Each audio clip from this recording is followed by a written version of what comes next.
We have the self-centered agenda.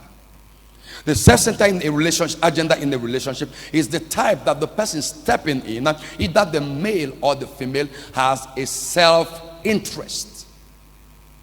The interest of the person coming in is not the other person. The interest of the person coming in is simply what he or she is going to gain. So the person puts himself first or puts herself first. It's like a lady saying, well, I'm tired of paying my bills and I'm tired of taking care of my parents and my younger ones. Now I want to marry. In other words, I want to marry to a man that will be able to take care of my bill, the bills of my parents, and the bills of my siblings. So the lady has a picture already in mind. Anybody that is coming around that to ask her hand in marriage must be somebody that is wealthy. Not somebody with a future, but somebody that is wealthy. The person's yardstick of the man that God is sending away is that he must be rich to the teeth. So if a young man who doesn't have a car comes around and say, hello, would you marry me? He asks the young man, how much do you have in your account? And the guy say, well, I don't have much in my account. How much is your salary? The guy say 50,000. She will say, sorry, I can't marry. You know why? Because she has already done her calculation. What can 50,000 take care of? To such a person, they are not getting married because it is due time for them to be married. They are getting married because they are looking for who will handle their bills and pay their taxes and take care of their parents and their siblings. And that becomes a very wrong reason to step into marriage. So people step into relationships with agendas. We have the self-centered agenda. And it also happens on the part of the guys.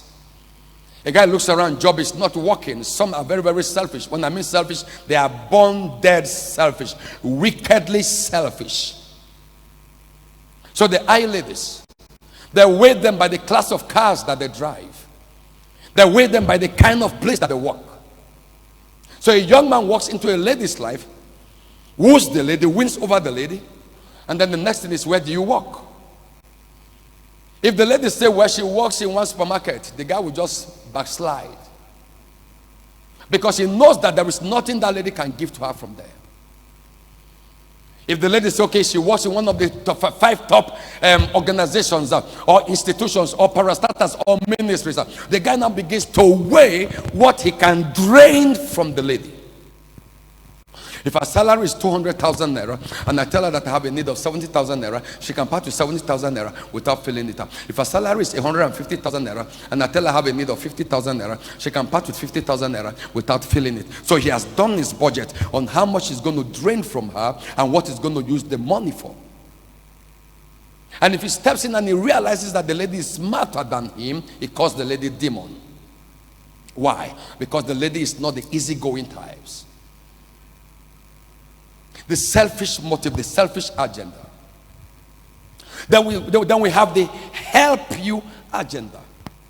That's the type I call the liberal. What this person is stepping into the relationship for is on how to help the other party. I want to add value to your life. I want to make you a better person. When I was courting my wife, we courted each other into some months. And then she asked me one of the days that you've not even asked me how much my salary is. And I told her I don't need it. The reason why you are coming into my life and I'm coming into your life is to make you a better person. I am coming with value to add into your life. I will add spiritual value, financial value, moral value, emotional value, physical value, and mental value to your life.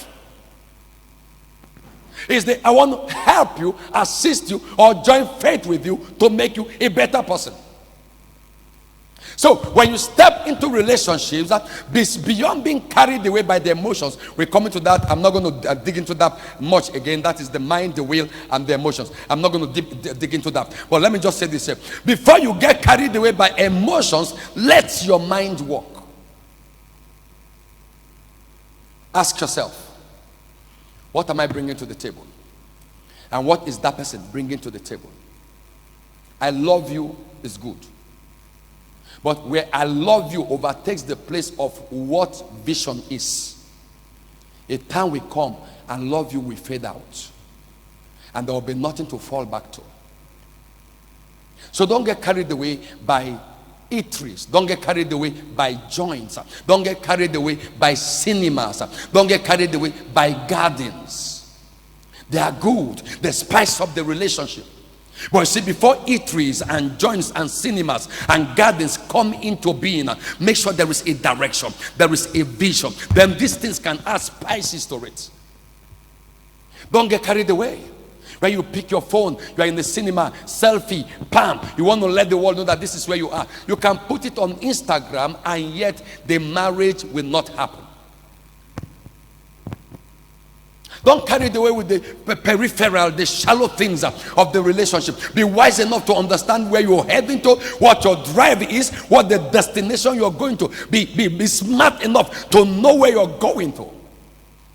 It's beyond cinemas, it's beyond eateries, it's beyond gardens, it's beyond parks, it's beyond Instagram, it's beyond it. So what is the person bringing to the table? If I'm going to marry this lady, how is she going to add value to my life? If I'm going to marry this guy, how is he going to add value to my life? These are a few things we need to put into consideration. So we have the self-centered kind of marriage or relationship, and then we have the liberal, I want to help you kind of relationship. In dealing with don't leave me as a topic, there is a goal everybody should have in mind. And these goals are 4. Number 1, don't step into a relationship and talk about marriage when you know the marriage will not work. In other words, don't step into a trial and error relationship. If you've made up your mind to say you want to stay, you want to marry, then discern the kind of relationship you want to go into. Don't step into a trial and error relationship. Number 2, don't step into a relationship that has more external influences than an internal influence. Don't step into a relationship that has more external influences than an internal influence. What does that mean?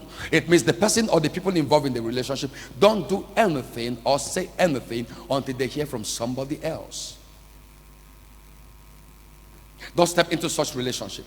Because if you step into it after marriage, you will need a third party to begin to direct you on what to do. Number 3, don't step into a relationship that is filled with overdemands. If you want to step into a relationship where you will say, please don't leave me, then don't step into one that is filled with overdemands. Overdemands choke the genuineness in a relationship. Overdemand is an unwanted burden that can crush whoever that is carrying those demands. Don't step into a relationship that is loaded with overdemands. Number 4, don't step into a relationship that is full of competitions between you and the lady or you and the guy. How do you know the sign of a relationship that is full of competitions? Number 1, when you begin discussing, you realize that the person talks about himself or herself more than you.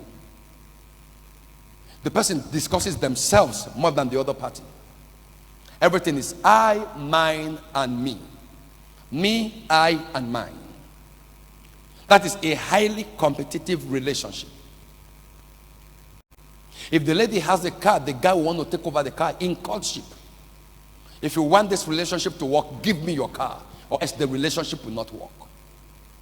It's a relationship that is born out of competition. And unfortunately, what breeds this competition is called material things. Then the next thing we consider is the heart. And within the heart, we have 3 contents. We have the mind, we have the will, and then we have the emotions. The mind is the storage box of everybody in a relationship or in life. What the mind does is that it connects you with your past and then projects you into your future. It's a storage facility that helps you to keep records of the pictures of where you've been to, pictures of who you have met, and pictures of what you have done. The mind keeps the storage of your conversations. It helps you recall or research to bring into being or into scene what your conversations in time past has been. What you have said, what you have heard, and what you're dealing with at the moment. Then we have the will. The will is where you make the decision. I will do, I will not do. They are all contained right in the will. Then from there we have the emotions. The emotion is the box content of your feelings. Everybody has feelings. Just that the terrible thing about feelings is that it is never stable. That's why I see some people experiencing what we call the mood swings or bipolar behavior. They are unstable. Feelings are ever unstable.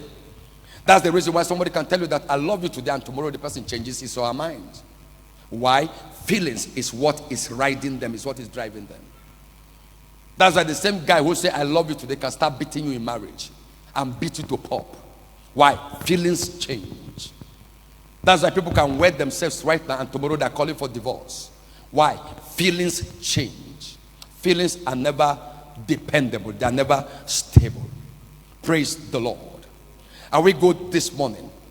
We're going to take it further by the mercies of God. We dealt with things that we must agree on. One, we say faithfulness. Two, we say patience. Three, we say forgiveness. The fourth thing you must agree on, if you don't want to say, if you don't want to beg the other party to stay, or you don't want to leave the party after marriage, is called kindness. We have faithfulness, we have patience, and then we have kindness. Somebody say kindness. Now, what does kindness do to a person in a relationship?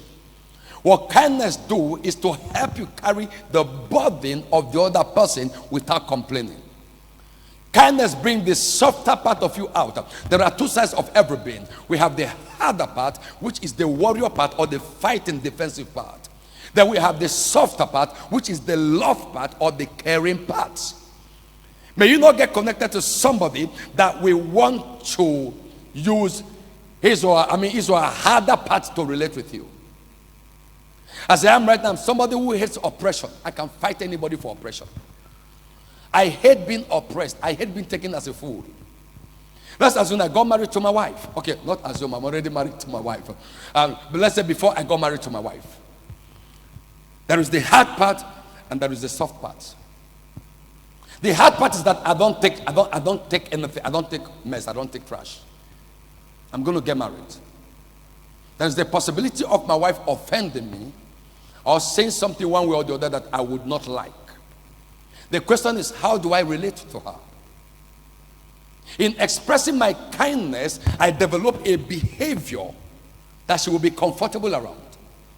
I develop a behavior that will be a blessing to her. I understand that, okay, this is my wife. If I used to be very temperamental, now I cannot express such kind of temperament anymore. If I am easily irritable, now I cannot express such kind of irritability anymore. I just need to understand that this woman has come into my life. It is now marriage, for better, for worse. We are here until death do us part. There is that hard part that can fight at any time.